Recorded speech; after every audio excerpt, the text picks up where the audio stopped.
जब भी हम कोई फैमिली रेस्टोरेंट जाते हैं और वहाँ के बर्गर और फ्राइज़ खाते हैं तो हो सकता है कि वो इतना अच्छा ना हो, क्योंकि एक रेस्टोरेंट्स काफ़ी वैरायटी ऑफ़र करता है, जिसकी वजह से हो सकता है कि उनकी हर चीज़ों में स्पेशलिटी ना हो। बट वहीं अगर हम बर्गर किंग या मैकडॉनल्ड्स जाएंगे फ्राइज़ और बर्गर खाने, तो हमें एक अच्छा एक्सपीरियंस मिलेगा, क्योंकि उनकी यही एक स्पेशलिटी होती है जिसमें वो फोकस करते हैं और उसे अच्छा प्रोवाइड करने की कोशिश करते हैं। तो वैसे ही इंडिया में बहुत से banks, NBFCs, housing finance companies है जो होम लोन प्रोवाइड करती है। पर क्योंकि बैंक्स और एनबीएफसीज के पास वैरायटी ऑफ ऑफरिंग्स रहती है, जैसे कि insurance, locker facility, CASA etcetera, तो वो अपने कोर चीजों में ज्यादा एफर्ट डालते हैं। In the same way NBFC जैसे suppose Bajaj finance credit card या पर्सनल फाइनेंस पे ज्यादा फोकस करती है, तो होम लोन के प्रोसीजर्स कलेक्शन में इतना मैन पावर नहीं दे पाते हैं।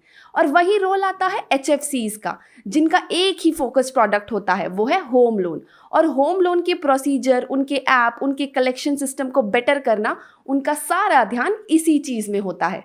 वैसे तो ये बैंक्स का market share in terms of value ज़्यादा है, बट वही वॉल्यूम के केस में एचएफसीज का सबसे ज़्यादा मार्केट शेयर होता है। Hello everyone, welcome back to Ticker. मैं हूँ कीर्ति और आज हम बात करेंगे एक और आईपीओ की, जो है होम फर्स्ट फाइनेंस कंपनी।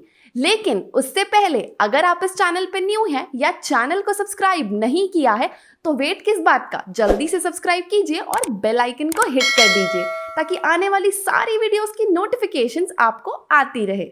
अब होम फर्स्ट फाइनेंस कंपनी करती क्या है ये तो आप समझ ही गए होंगे, बट बात ये आती है कि जो कंपनी सिर्फ होम लोन दे रही है, वो लोन देने के लिए फंड्स कहाँ से सोर्स कर रही है। क्योंकि अगर हम नॉर्मल बैंक्स की बात करें तो वो अपने डिपॉजिट्स के थ्रू फाइनेंस करते हैं, तो अगर हम होम लोन कंपनीज की बात करें तो वो पब्लिक या प्राइवेट बैंक से लोन लेते हैं, या इक्विटी रेस करके किसी प्राइवेट इन्वेस्टर को या फिर नेशनल हाउसिंग बैंक से बोरो कर सकती है। जैसे शेयर मार्केट के लिए सेबी है, बैंक्स के लिए आरबीआई है, वैसे ही हाउसिंग फाइनेंस कंपनीज के लिए नेशनल हाउसिंग बैंक है। तो जैसे हम लोन लेने जाते हैं तो हम हमारा क्रेडिट स्कोर चेक करते हैं और देखते हैं कि वेदर हम लोन लेने के लिए एलिजिबल है या नहीं।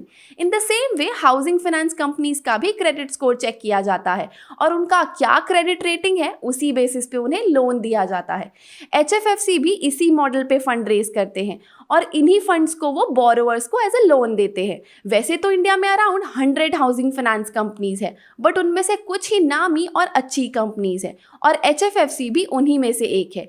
एचएफएफसी फर्स्ट टाइम होम बोरोवर्स को टारगेट करता है जो मिडिल या लो इनकम ग्रुप कैटेगरी में फॉल करते हैं, और वो लोन जनरली होम परचेजिंग या कंस्ट्रक्शंस के लिए देते हैं। बट प्रॉब्लम यहाँ आती है कि अगर कोई बैंक हो तो वो तो जितने डिपॉजिट्स आ रहे हैं उसका कुछ प्रोपोर्शन लोन में दे देते हैं, यानी बैंक का कस्टमर बेस होता है, कासा है, जिससे वो लोन के लिए पैसे जनरेट कर सकते हैं।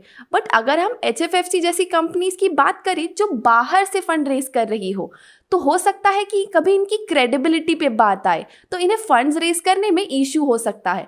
और अभी हाल फिलहाल में ही हमने आईएफएनएफएस का केस भी सुना है और दूसरी एनबीएफसीज का भी, जिन्होंने डिफॉल्ट किया है, जिसकी वजह से हाउसिंग कंपनीज को काफ़ी प्रॉब्लम्स फेस करने पड़े फंड रेज करने के लिए थ्रू डेट फाइनेंसिंग, जिसकी वजह से 2019 में काफ़ी कम डिसबर्समेंट्स हुए और इन्हें अपनी क्रेडिट रेटिंग भी मेंटेन रखनी पड़ती है, जिससे इन्हें लोन कम रेट पे मिले। और क्योंकि वो पर्टिकुलर इनकम कैटेगरी को टारगेट करते हैं, जिसकी वजह से उन्हें हो सकता है कि बोरोवर्स की क्रेडिट हिस्ट्री ना पता हो, जिसकी वजह से उनकी एक्चुअल क्रेडिट वर्दिनेस जानने में प्रॉब्लम आए। आप इस टेबल से देख सकते हैं कि नंबर ऑफ एक्टिव अकाउंट्स अच्छे प्रोपोर्शन में बढ़ रहे हैं, बट उनमें से जिनकी क्रेडिट स्कोर हिस्ट्री है वो सिर्फ 58% के अराउंड ही है। और इसी वजह से एचएफसीज generally high interest rate charge करते हैं as compare to banks. HFFC start तो 2010 में हुई थी, पर जल्द ही उन्होंने अपनी प्रेजेंस को 70 ब्रांचेस में, जो कि 60 districts, 11 states and 1 union territory में एक्सपैंड कर लिया है। और ये 11 स्टेट्स और 1 यूनियन टेरिटरी से वो 79% कंट्रीब्यूट करते हैं अफोर्डेबल हाउसिंग फाइनेंस मार्केट में। तो इससे हम ये तो कह सकते हैं कि एचएफएफसी ने काफ़ी अच्छा एक्सपेंशन किया है। बट एचएफएफसी का ऑपरेशन सबसे ज़्यादा कंसंट्रेटेड है गुजरात एंड महाराष्ट्र से। फिगर्स के टर्म में बात करें तो around 40% gross loan assets Gujarat से है और 22% महाराष्ट्र से, जिससे कंसंट्रेशन रिस्क आ जाता है, क्योंकि अगर इन स्टेट्स में कभी भी कुछ भी होता है तो इसका इम्पैक्ट एचएफएफसी पे बहुत ज़्यादा पड़ेगा। इवन HFFC फाइनेंशियल ईयर 2021 तक 90 ब्रांचेस तक इंक्रीज करने का प्लान कर रहा है, जो कि एग्जिस्टिंग डिस्ट्रिक्ट में और साथ ही 20 न्यू डिस्ट्रिक्ट्स में होंगे, जिससे इनका बिजनेस तो ग्रो होगा ही और इनकी कॉस्ट भी कम हो जाएगी, जिससे अल्टीमेटली प्रॉफिट बढ़ेगा। बट अब आप सोच रहे होंगे कि अगर ब्रांचेस बढ़ रहे हैं तो कॉस्ट कैसे कम होगी, राइट? ब्रांचेस बढ़ेंगे तो कॉस्ट भी बढ़नी चाहिए, बट जैसे जैसे ब्रांचेस बढ़ेंगे वैसे वैसे इनकी विजिबिलिटी भी बढ़ेगी और लोन्स लेने के लिए लोग और अप्लाई करेंगे। तो अगर हम ओवरऑल देखें तो कंपनी की कॉस्ट कम हो जाएगी और प्रॉफिट ज़्यादा। अब चलिए, प्रॉफिट की बात हो ही रही है तो जानते हैं कि कंपनी कितना और कैसे अर्न करती है। तो जब भी हम बैंक्स, NBFC या HFC की प्रॉफिट एनालिसिस करते हैं तो हम उनका नेट इंटरेस्ट मार्जिन और कॉस्ट ऑफ बोरोइंग देखते हैं, जो कि one of the important parameters होता है। अगर हम HFFC की बात करें तो NIM और कॉस्ट ऑफ बोरोइंग इतना रहा है पिछले कुछ सालों से। NIM थोड़ा फ्लक्चुएटिंग है बट अच्छा है, वही कॉस्ट ऑफ बोरोइंग इनका एडवांटेज है क्योंकि पीयर्स के कंपैरिजन में वो रीजनेबल है और उन्होंने पिछले कुछ सालों में कॉस्ट ऑफ बोरोइंग कम भी किया है। ये इसलिए भी हुआ है क्योंकि उन्होंने अपने सोर्सेस ऑफ फंड्स को बढ़ा दिया है, स्टेबल क्रेडिट रेटिंग भी रही है और ब्रांड वैल्यू भी है, जिसकी वजह से कॉस्ट ऑफ बोरोइंग कम हो जाती है। अब हमने ये देख लिया कि कंपनी कैसे लोन के लिए अमाउंट रेज करती है, इनका प्रॉफिट कैसा है। अब हम देखेंगे इनका NPA। तो HFFC का NPA अच्छा है। अब अगर HFFC लोन दे रही है तो डेफिनेटली वो कुछ कोलेटरल तो रखती ही होगी, और जब NPA होता है तो वो अपना लोन इसी कोलेटरल के थ्रू रिकवर करती है। बट क्या रियल एस्टेट सेल करना इतना ईजी होता है? मतलब हम कभी भी प्रॉपर्टी बेचेंगे तो ऑब्वियसली एक दिन में तो नहीं बेचेंगे, और कभी कभी ऐसा भी होता है कि जब हम मजबूरी में बेचते हैं तब हमें उस एसेट की ज़्यादा वैल्यू नहीं मिलती है और ट्राई करते हैं कि एटलीस्ट जितने में लिया था उतने में ही सेल हो जाए। तो सेम चीज़ HFCs के साथ भी होता है। जब कोई NPA होता है, उस कोलेटरल के लैंड को सेल करने के लिए वो ऑक्शन किया जाता है। तो हो सकता है कि कभी real estate sector down trend में आए, जिसकी वजह से उन्होंने जितने में लोन बोरोवर्स को दिया था लैंड उतने में ही बिके या उससे कम रेट पे बिके। तो ये कंपनी के लिए बहुत बड़ा रिस्क हो जाता है। इसी रिस्क के साथ एक और मेन रिस्क है, वो है इंडस्ट्री कंपटीशन। जैसा कि हमने कहा था कि इंडिया में 100 हाउसिंग फाइनेंस कंपनीज है, तो HFFC के बहुत सारे कॉम्पिटिटर्स हैं, जैसे कि LIC housing finance, PNB housing finance, HDFC, Indiabulls, Dewan housing and और भी बहुत सारे। बट ये सारी कंपनीज एक्चुअल में इनकी कॉम्पिटिटर्स नहीं है, क्योंकि हाउसिंग फाइनेंस में भी कुछ कैटेगरीज होती हैं, जैसे लार्ज, मीडियम एंड स्मॉल, जो उनके AUM के बेसिस पे डिसाइड की जाती है। तो आप इस टेबल से देख सकते हैं कि कौन सी कंपनीज किस कैटेगरी में फॉल करती हैं। ये हमने कुछ ही कंपनीज का मेंशन किया है जस्ट आपको एग्जांपल देने के लिए। और इन्हीं कंपनी से एक और कैटेगरी बनती है जो है अफोर्डेबल HFCs, यानी इसमें वो HFCs आ जाएंगे जिनका मार्केट शेयर तो अच्छा है बट जो एवरेज लोन डिसबर्समेंट है वो अराउंड 15 लाख से कम है। यानी ये कंपनी सिर्फ लो एंड मीडियम सैलरीड इंडिविजुअल्स को टारगेट करती है।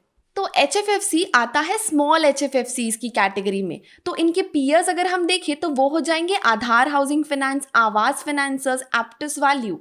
तो इतनी सारी कंपनीज में सिर्फ यही पीयर्स इसलिए है क्योंकि इनकी एवरेज टिकट साइज 7 लाख से 12 लाख के बीच का है। बट उन सारे पीयर्स में से सिर्फ एक ही कंपनी लिस्टेड है जो है आवास फाइनेंसर्स, जिसे आप AU हाउसिंग फाइनेंस के नाम से भी जानते होंगे। अब हम ओवरऑल पीयर कंपेयर करें तो होम फर्स्ट का हाईएस्ट AUM ग्रोथ है और सेकंड हाईएस्ट डिस्पर्समेंट ग्रोथ है 2015 से 2020 के बीच। इवन होम फर्स्ट का रिस्क प्रोफाइल कम है as compare to their peers, क्योंकि वो सैलरीड इंडिविजुअल्स को ज़्यादा टारगेट करते हैं। ओवरऑल बुक ग्रोथ की बात की जाए तो होम फर्स्ट ने 61% CAGR ग्रोथ शो किया है इन द सेम पीरियड। अगर हम इनके रेशियोज की बात करें तो ROA पिछले सालों की कंपैरिजन में मॉडरेट रहा है। इवन ROE भी इंक्रीज हुआ है, ऑल्दो उनके पीयर्स से कम है। Normally capital adequacy around 13 to 15% होनी चाहिए, बट इन्होंने इससे ज़्यादा ही मेंटेन किया है, जो कि एक अच्छा साइन है।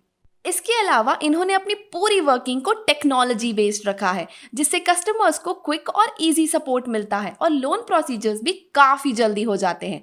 साथ ही वो और कस्टमर्स को टारगेट करने के लिए अलग अलग चैनल्स के थ्रू लीड्स कलेक्ट करते हैं, जैसे कि उनके कनेक्शंस होते हैं architect, contractors, housing developers, insurance agents, tax practitioners और लोकल शॉपकीपर्स के साथ। इस इंडस्ट्री में ग्रोथ तो डेफिनेटली है, क्योंकि गवर्नमेंट भी अपने स्कीम्स के थ्रू हाउसिंग को प्रमोट कर रही है। और जैसे कि हमारे लिए घर एक सेंटिमेंट है, एक ड्रीम है, तो बहुत से लोग घर बनाना चाहते हैं, बट बात आती है अफोर्डेबिलिटी की, और यही होम लोन अपना रोल प्ले करता है। और जैसे हमने पिछले कुछ सालों से देखा है कि होम लोन के इंटरेस्ट भी कम हुए हैं, जिससे आने वाले सालों में हाउसिंग लोन में 8 to 9% का CAGR ग्रोथ प्रोजेक्ट किया जा रहा है। बट अगर होम फर्स्ट फाइनेंस की बात करें कि वेदर उसमें आपको इन्वेस्ट करना चाहिए या नहीं, तो मार्केट में काफ़ी ज़्यादा कंपटीशन है। Although HFC's category wisely divided है, बट अगर हम चाहें तो हम HDFC से भी स्मॉल साइज लोन्स ले सकते हैं। तो अगर हम कुछ अच्छी पीयर्स के साथ कंपेयर करें तो HFFC का PE अराउंड 48 है, जो कि ओवर वैल्यूड है। और वही अगर हम इनका ग्रे मार्केट प्रीमियम देखें तो 100 रुपीज़ के प्रीमियम में आप लिस्टिंग गेन के लिए अप्लाई कर सकते हैं। अब चलिए जल्दी से IPO की बेसिक डिटेल्स भी देख लेते हैं। इस IPO में फ्रेश इशू और OFS दोनों ही हैं, जिसमें इनके प्रमोटर्स और इन्वेस्टर्स स्टेक सेल कर रहे हैं। और IPO लाने का ऑब्जेक्टिव है कि वो अपने फ्यूचर कैपिटल रिक्वायरमेंट्स को फुलफिल करना चाहते हैं। अब अगर IPO की डेट्स देखें तो ओपनिंग डेट है 21 जनवरी और क्लोजिंग डेट है 25 जनवरी। IPO का प्राइस बैंड है 517 रुपये से 518 रुपये। आई होप आपको आज की ये वीडियो और ये IPO एनालिसिस अच्छा लगा हो। अगर हाँ, तो इस वीडियो को लाइक एंड अपने फ्रेंड्स एंड फैमिली के साथ शेयर करना ना भूलिएगा। Thank you.